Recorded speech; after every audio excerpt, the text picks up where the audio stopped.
ये दो मासूम बच्चों का बाप जेहलम का तसद्दुक हुसैन है, जिसने अपनी लोडर गाड़ी को ही घर बना रखा है। तसद्दुक हुसैन का कहना है कि वो अरसा 7 साल से बेघर होने की वजह से अपने दोनों बच्चों की परवरिश गाड़ी में ही कर रहा है। गाड़ी के अंदर ही खाना तैयार करके बच्चों को खिलाता है। वो काम के दौरान जहां शाम होती है वहीं गाड़ी खड़ी करके बिस्तर बिछा लेता है। मैं अरसा 7 साल से इसी गाड़ी में अपने बच्चों की परवरिश कर रहा हूँ। मैं गरीब आदमी हूँ, बकारी नहीं हूँ, मांगने वाला नहीं हूँ, मजदूर आदमी हूँ। मैं इसी गाड़ी में लोडर का काम करता हूँ, अपने बच्चों को साथ रख के।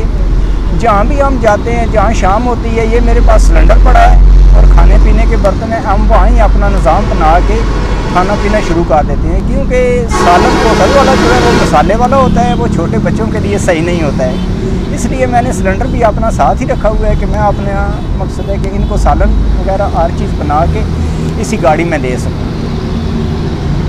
और जहाँ भी हम अगर किसी पक्के स्टॉप किसी अड्डे पे खड़े होते हैं, कोई हमें धक्के देता है, कोई गालियाँ देता है, कोई किस तरह की बातें करता है, कोई किस तरह की बातें करता है कि ये क्या निज़ाम आपने बना हुआ। लेकिन मैं एक गरीब आदमी हूँ, जिसकी वजह से मेरी मजबूरी है इस गाड़ी में बच्चे रखना। 8 साला तजम्मल हुसैन और 10 साला तैयब हुसैन अपनी लोडर वैन में ही एक दूसरे से खेलते हैं और दोनों भाइयों को पढ़ने का बहुत शौक है, मगर ठिकाना ना होने की वजह से वो स्कूल में दाखिला ना ले सके। हमारे पास छत नहीं है, मेरे अब्बू ने गाड़ी में डाला है। गाड़ी में जिधर रात पैती उधर सो जाते हैं।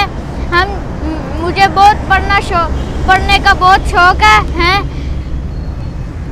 मैं अपनी किताबें रखी हुई हैं, मैं अपने भाई से पढ़ता हूँ। बेघर तसद्दुक हुसैन वजीर आजम इमरान खान की नई शुरू होने वाली रिहायशी स्कीम में मकान मिलने के लिए पुरउम्मीद है। उसने इस सिलसिले में दरख्वास्त भी दे रखी है। Mirza Kafeel Baig Kaifi, voice of Jhelum.